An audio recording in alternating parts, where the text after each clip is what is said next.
Has anyone met someone that was once famous, an actor, musician, etc., but now works a regular job? And who was it?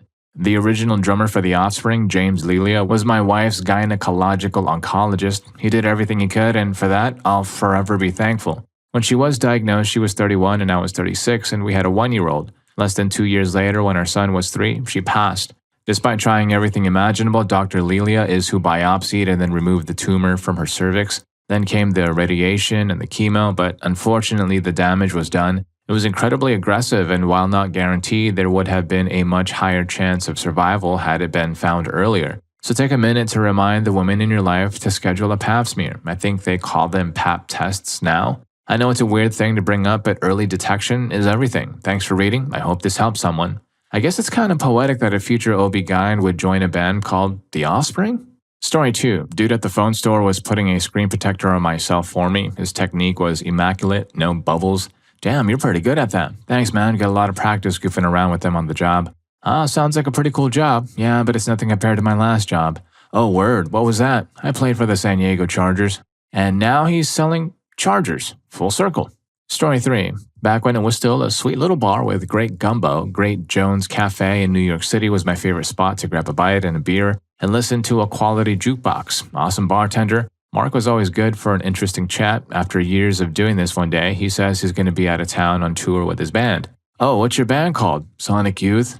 Story 4. When I was a store manager for GameStop, I hired a guy from my hometown that was a former NFL player. He had retired due to injury but was never a big name. He floated around the league playing for 4 teams in 6 seasons before the injury. He didn't need the money. He had been smart with his money in regards to investments and savings, and our hometown is pretty rural, i.e. poor. He just wanted to get out of his house and do something. He was a huge gamer and was honestly a great employee. He never asked for special treatment or anything. I still talk to him every now and then, even though we haven't worked together in almost 15 years. Story 5. My husband knew Bob Breyer from My Chemical Romance, used to play in bands with him before he got big. Legend has it that after he left the band, he became a real estate agent before he passed. On another note, I am a washed-up local celebrity who never made it to the next level, and my 34th birthday is tomorrow. This thread has given me a very positive new perspective on life after fame. That is bringing me a lot of peace. You always hear about people falling off and going insane, and I don't want to end up like that. Story 6. Not so famous, but I worked with a trim carpenter for a couple of years before we ended up at his shop to build up some curved custom stuff for a house we were working on. I look over at the wall and see some plywood cutouts that look like halves of Prince's cymbal and cloud guitars. I say, Andy, what the heck are those? He says, what the heck do you think they are? Well, they look like templates for Prince's guitars. And that's how I found out that Andy built 34 guitars for Prince. Story 7. The drummer of GWAR was my boss once. His stage name is Jizmac Dagusha, but I knew him as Brad Roberts. He owns a flower shop in Richmond, Virginia with his wife, and I was their delivery driver for a summer. GWAR was and is still active, though this was the summer after Brocky passed away, which is a part of why I was hired. Brad needed to focus on running Guar BQ, a summer outdoor music fest, and had less help due to everyone's grief, so he couldn't deal with deliveries and van maintenance. Living in Richmond, Virginia, you can meet several somewhat famous musicians, to be honest. I met Lamb of God, Municipal Waste, Guar, and a few random members of other bands out of contacts like at cookouts, weddings, etc.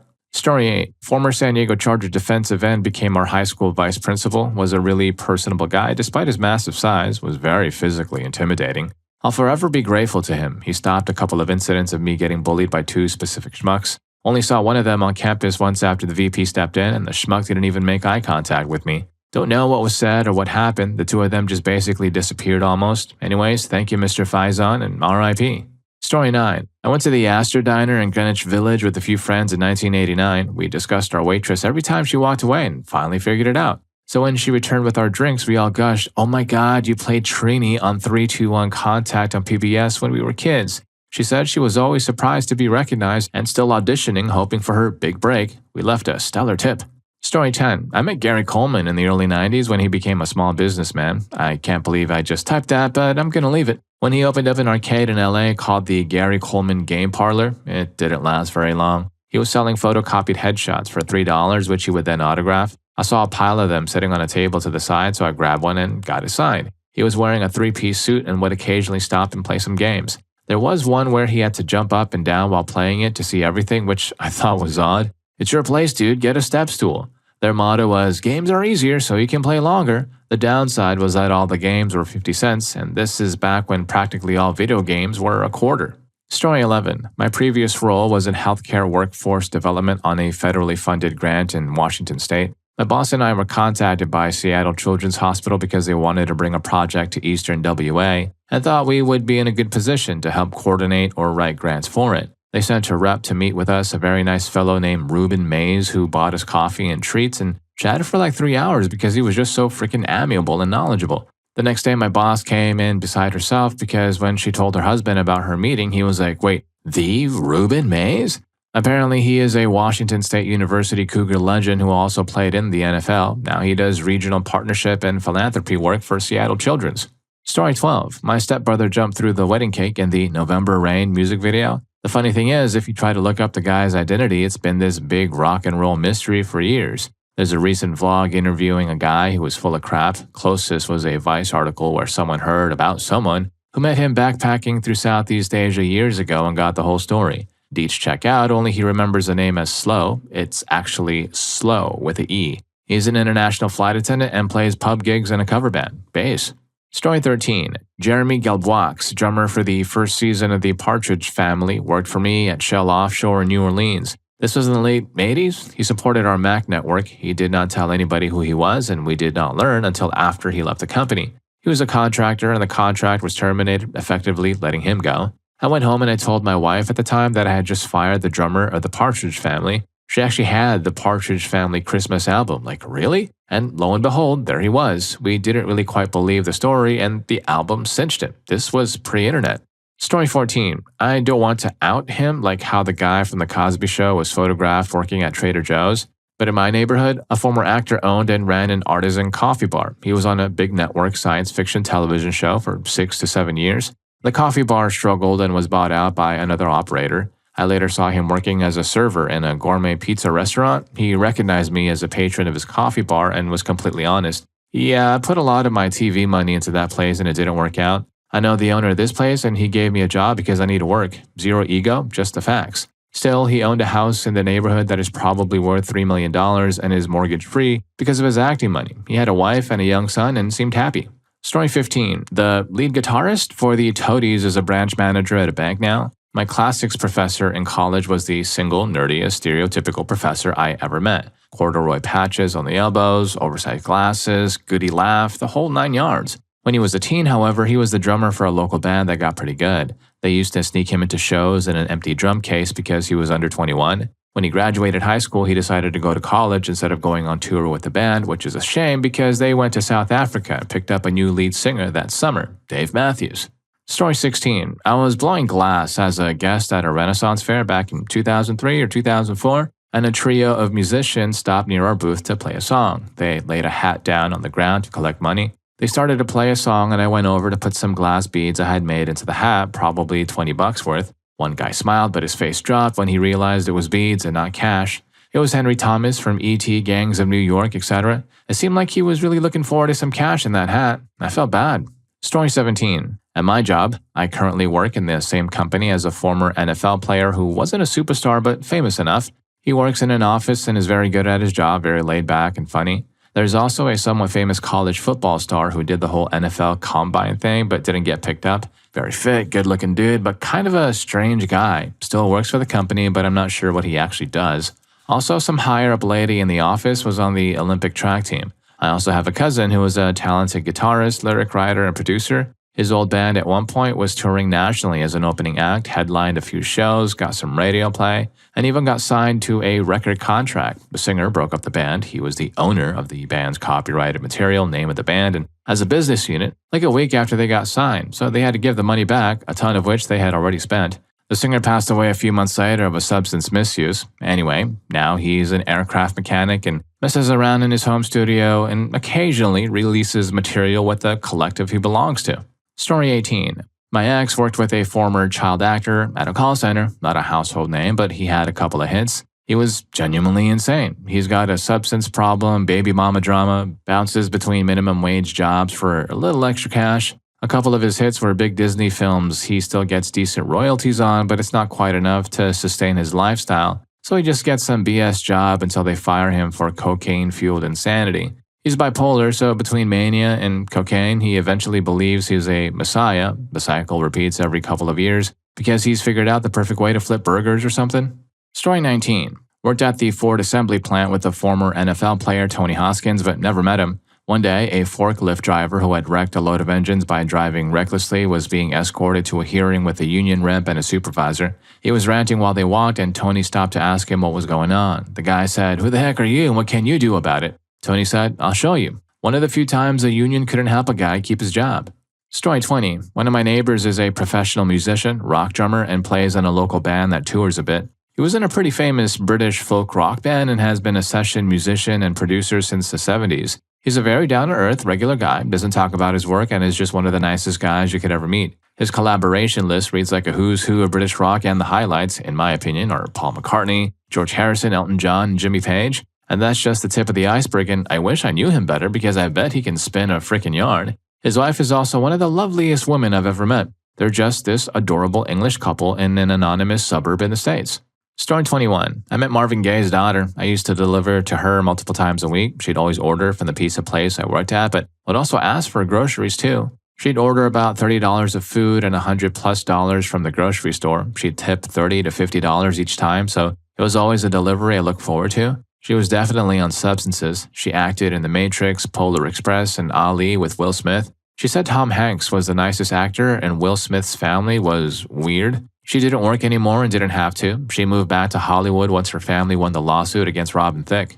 Story 22. I was friends with Mike Howe, one of the former lead singers of Metal Church, though I had no idea who he was when we met. He came into the small wireless carrier where I worked to change his phone number, and I gave him a long list of options even though that wasn't something we usually did. He was doing construction, finishing work back then, soft-spoken, kind, and easily one of the most skilled carpenters I had ever seen. Years later, I learned the truth. His wife ended up as my ex-wife's professor and thesis advisor, and we would have dinner at their place. They told stories about hanging out with different bands, and I jokingly asked if they had been groupies. She laughed and said she had been his groupie. Mike just smiled and quietly admitted he had been Metal Church's lead singer. Hearing him sing Leonard Cohen's Hallelujah at his own birthday party still gives me chills remembering it. One afternoon, he stopped by while I was struggling to build a chicken coop. He took one look at my work, shook his head with a grin, and took over. By the end, he had built a beautiful coop with an exterior accessible roost box and a custom door made from old-growth redwood pulled out of an old restaurant in Arcata. I miss him a lot. He passed away in 2021. Story 23. Some dude comes to the park on the near west side of Chicago to hoop at the outside court. He had on those 1980s short shorts and a hand-wrapped ace bandage on each knee. But after he made about 15 three-pointers in a row, I asked him his name. He said Fred Cofield. I was like, wait, New York Knicks, mid-1980s? He was stunned because he only played about 60 to 70 NBA games. He was working at a group home as a counselor. Well, nobody else had a clue. I picked him up on my team, and we won like 10 games in a row. Nobody could stop him. I couldn't stop laughing at all of those so-called playground legends who couldn't stop him. Story 24. One of my best friends is the son of two very famous musicians in his home country. There was a lot of controversy about him when he was a teenager due to a situation that happened when he was a child. He was a victim, and since then he has tried to stay away from tabloid reporters and interviews, even moved across the world to get away from it. He still goes back to see his family from time to time, but his parents understand he doesn't want to be photographed or found by the media. He's a pretty decent guy, runs a school for music that runs a free program for the less fortunate kids so they have access to music lessons and education. Story 25. The lead singer of Terror Vision, famously sung Tequila, owns a cafe near one of my regular dog walking spots. My wife and I were watching a TOTP special and recognized a sofa area in the background of the person they were interviewing. Then we realized it was the Tony. A lovely chap who absolutely dotes over my dog when we visit. Proper down-to-earth guy, seems happy, and the place always has people in. My dog actively drags me in if I try to walk past.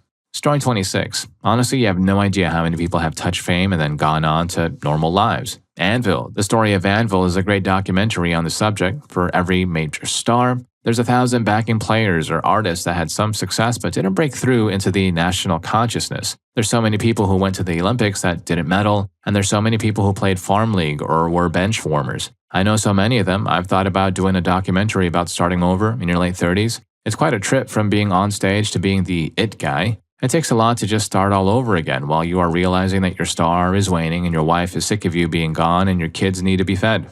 Story 27. There's a Canadian movie called Fubar 2002. I have no idea if the rest of the world knows of it or the sequel, but the character Tron was played by Andrew Andy Sparacino. He used to be a bartender in Calgary. He was a bit of a local legend due to the movie's popularity in Western Canada, but he remained a very humble guy and always had time for a photograph. He has since passed away, but a lot of people still remember him pouring beers and telling stories at the castle. R.I.P. my dude. Bonus fact, in the men's bathroom at the castle, someone had carved Tron Funkin' Blows into the wall, and no matter how many times they painted over it, you could still see it.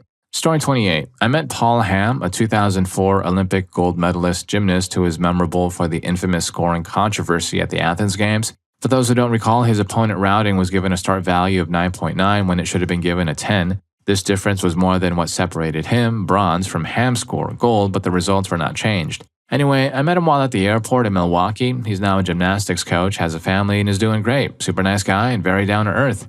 Story 29. I did, but I won't say who. A massively legendary musician throughout the 70s, 80s, and 90s was one day unloading trucks with me. Blew my mind. Seemed a little gun-shy at first, but rolled with it. We wound up becoming cool with each other. Lost touch, but reconnected years later at a gym. After their hiatus from music, they found their way back to some moderate resurgence. They're all in the history books, but during the time I knew him, he was doing what he had to do to survive. Massive respect for him.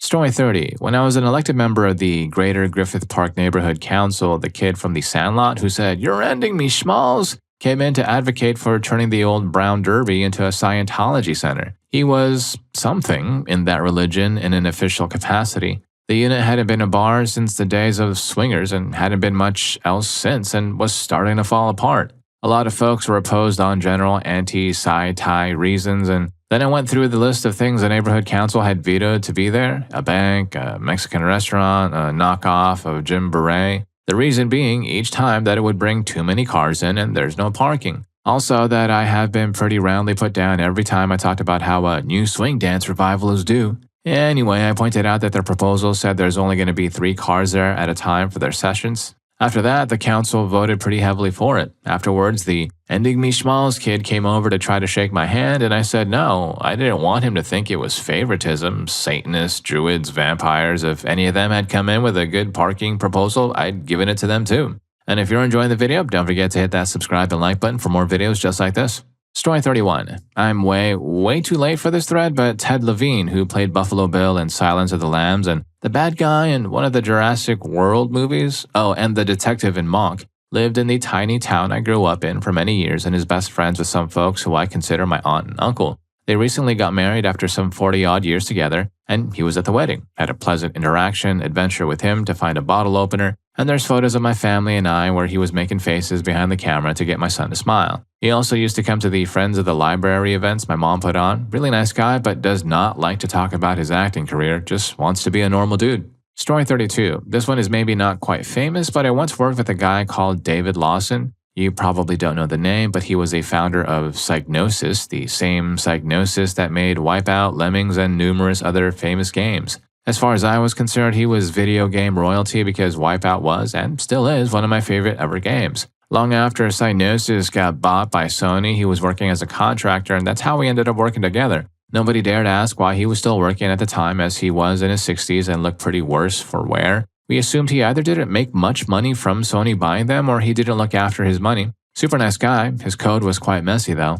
Story 33. Wayman Brandt, number 4 overall pick by the Chicago Bears in the 1974 NFL Draft, owns the company that installed my parents' carpet about 15 years ago in Texas. He showed up and worked alongside his guys. He was awesome, shy, but pleasant and working hard the whole time. He noticed my sports cards on display in my room and asked me my favorite teams and whatnot. Later that night, my dad told me he had played linebacker for the Bears and that I should ask for his autograph. The next day, I told him I knew who he was and that I was going to buy some of his cards online and put them on display. I think he got embarrassed and told me not to spend any money on them. He'd give me some for free since people send them to him all the time for him to sign and include extras for him to keep. I told him I didn't mind buying them, but he insisted on giving me some. Sure enough, the last day of the job, he gave me a stack of his cards, all autographed with cool inscriptions. I still have one in the center of my display case my dad and I built about 25 years ago. The carpet still looks amazing too.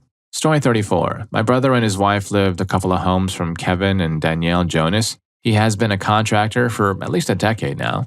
They built the home a few years after my brother had his built, and they were only there for maybe a year and a few months. They are super fun to hang out with, so down to earth, and just really, really great people. My niece and their eldest daughter are the same age. As families, they have maintained a really nice relationship. You will never guess who moved into the Jonas home 1 year later. None other than Saquon Barkley. Unfortunately, the Giants organization have smooth brains, and he moved last spring. I have been wanting to tell somebody this story for the longest time. Story 35. I narrate audiobooks, and after I did my first title for Random House about 15 years ago, I produced and narrated my next book independently. I asked the folks at Random House who they used to edit the book I did for them, as he had done an exceptional job.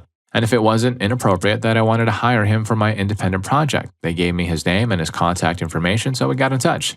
I tried to learn more about him on the internet, but he had exactly the same name as a super successful rock and roll guy who had written and performed the score and hit songs you'd immediately recognize for very important animated features in the 80s, and toured all over the world, and I couldn't really find anything about him at all. When I met the editor in person, super chill, low-key, humble, and genuinely nice guy, I made an offhand comment about how tough it must be to have the exact same name as a celebrity, and he pointed to one of his guitars and said, "But that's me." It turned out that he had developed a very successful career editing audiobooks supporting his family, and every 3 or 4 years when we need to make some money, we get the band back together and tour Japan or Europe for a few months. Laugh out loud. P.S. Imagine my surprise when I saw that he tended to blow up the audio track waveform image on his computer monitors, but didn't turn the volume of the audio up at all as he edited. When I asked him why that was, his response was, "Oh, my hearing is crap after standing in front of stacks of guitar amplifiers all those years, and I need to edit out those subtle mouth noises and inappropriate breaths."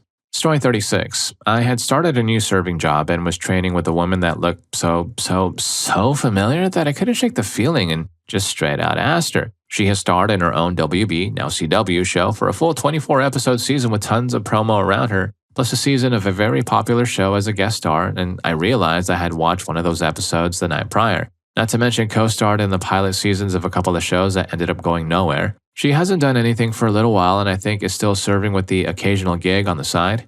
Story 37. I used to be close friends with a guy who was a backup dancer for Vanilla Ice. Met him working at Starbucks around 2005. He and his friends got the gig after beating his touring backup dancers at a weekly dance contest in a Dallas nightclub. My friend and his buddies used to do it weekly for the extra cash. He's in the Ninja Turtles movie and still gets little checks in the mail every now and then. We're still friends on Instagram, but we've mostly lost touch, but knowing him, he's probably working at a bicycle shop or service industry these days.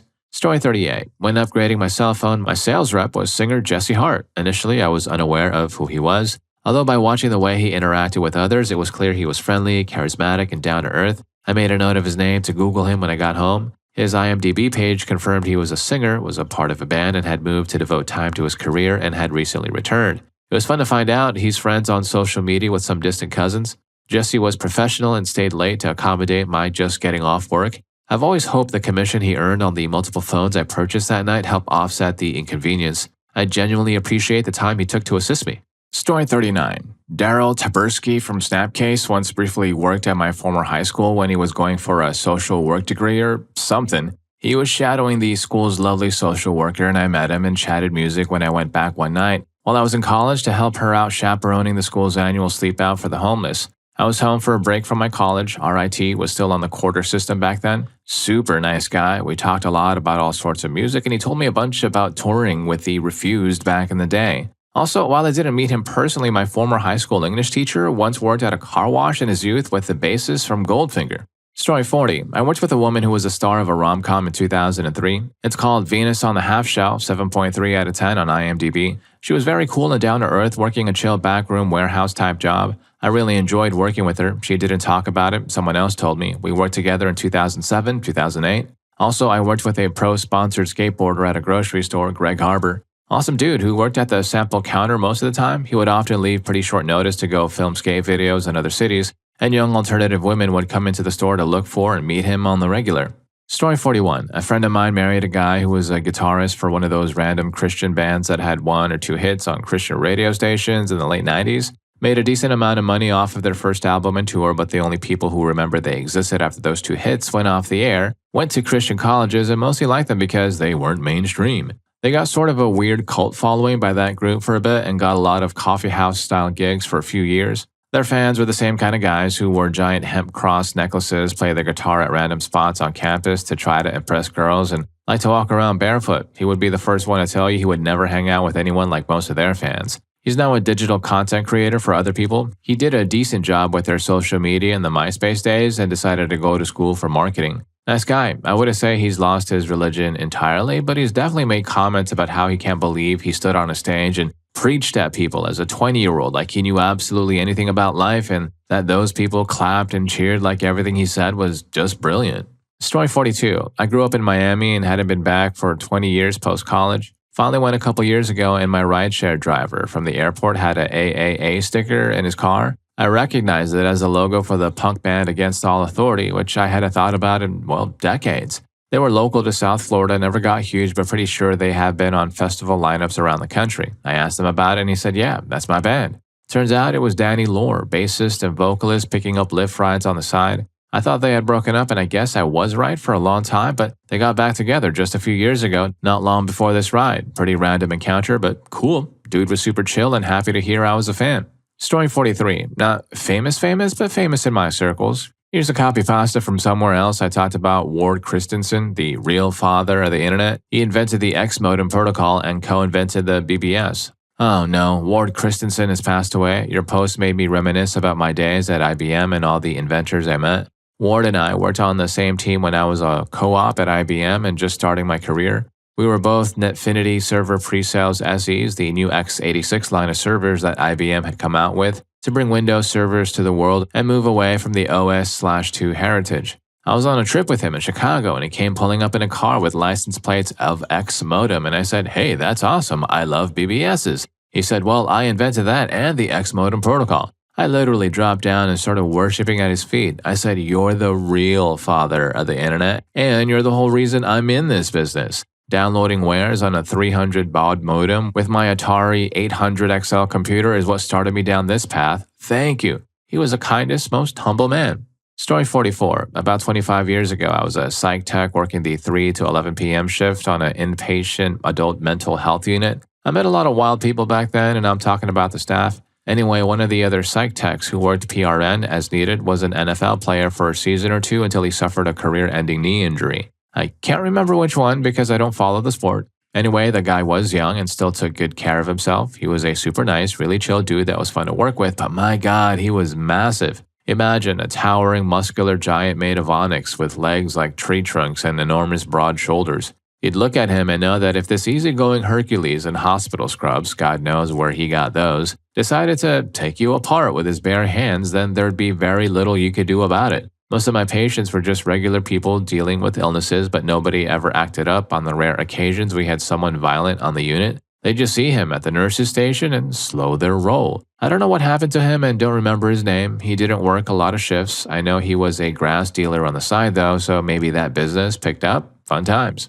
Story 45. Rolly Fingers was a well-known pitcher for the Pirates in the 70s. His trademark was his handlebar mustache. Later in the 90s, he sold systems for trivia games you could play in sports bars. It was high-tech at the time. It was easy for a retired MLB pitcher to get a bar owner to spend a few $1,000s. It was a very obvious inspiration for the cartoon character on the great flavor of Big League Chew bubblegum, and he was kind of salty that they pretended he wasn't. They never asked permission or paid him anything. Nice guy. He had a more understated handlebar mustache in his retirement years. Story 46. Former WWE wrestler Gangrel works out at my gym in the daytime and has a wrestling school nearby. I approached him one day when he was at mid-set and said, excuse me, not to be rude, but are you Gangrel? If so, I was a big fan while you were actively wrestling. He said, I used to be, and laughed, introduced himself as David. We chatted for a few minutes about gym stuff, and that was it. He was pretty chill and nice, didn't even plug his wrestling school or shows. When I see him, I give him a wave, and he reciprocates.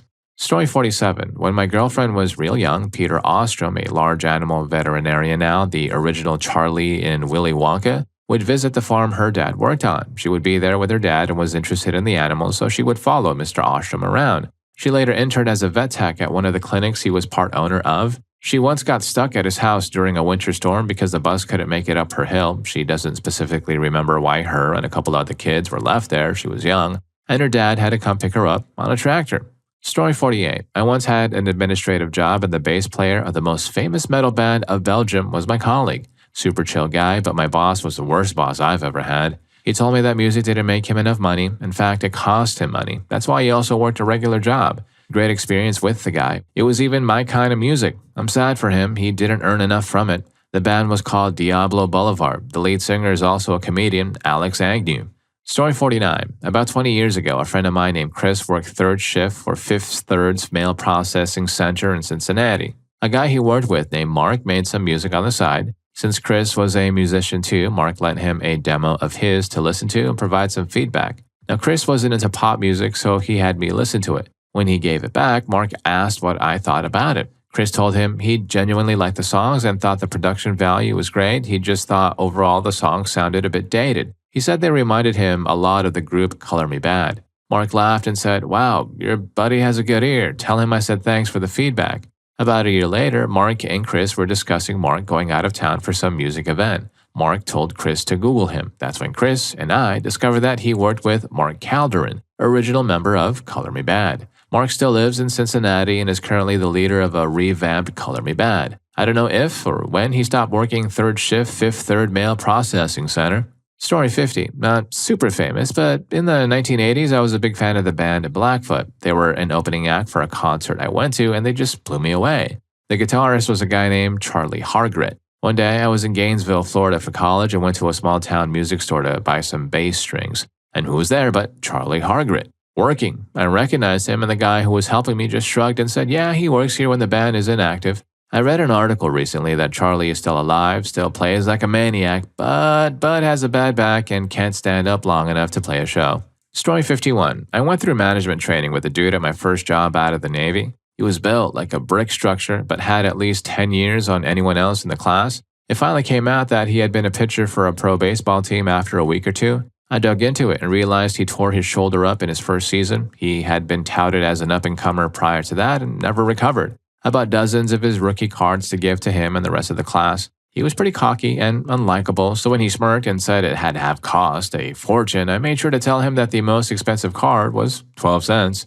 Story 52. I worked with a woman around 2005 through 2012 who was in her late 30s. She was super hot and had way more money than it seemed she made. I covered a territory in New Mexico, and she came out from her territory in California to work with my team sometimes. Always looked like a celebrity. I later found out her husband was a stuntman for Jason Statham. Like, dude obviously looked just like him. I only met him a couple of times at company events, but he was always super cool. Story 53. An ex-NFL guy wanted to be a chef. He wasn't a huge name, played 5 or 6 years and left. Super sweet guy, he tried. Big guy, huge, slow, wasn't great on the line. I later got called for a reference. Friend of a friend of a friend got my number. Is he good, or was he hired because he played for, I'm being vague on purpose, team? He was only hired and has only kept his job because he played for the local team. I told him to his face straight up, "Hey, so-and-so called me about you." He got nervous. "What did you say?" he asked. Told him the truth. He looked disappointed. We sort of became work friends. He was used to people wanting things from him. I was not at all a sports guy, didn't care about the NFL. He had a degree, loved cooking. I was talking him into teaching cooking at a local college, but I said, "Hey, you are here, take advantage of the insurance, get the knee fixed, etc., rest up on disability insurance, then make your move out of here." We had stellar medical benefits. Guess he took my advice about the surgery. Soon after, he was out on medical, never saw him again except on a local commercial. Story 54. I used to work at a hardware store, and we had this older gentleman who was incredibly knowledgeable about tools and materials. One day I mentioned how much I loved the movie The Princess Bride, and he just smiled and said, "I had some fun with that one." Turned out he was a guy who played the Sicilian in the Inconceivable scenes. He said he loved the work but never wanted to be famous, so he went back to his family's hardware business after filming. Super humble guy who genuinely enjoyed helping people fix things rather than being on a screen. We'd always save the rare, hard-to-find items for him when they came in.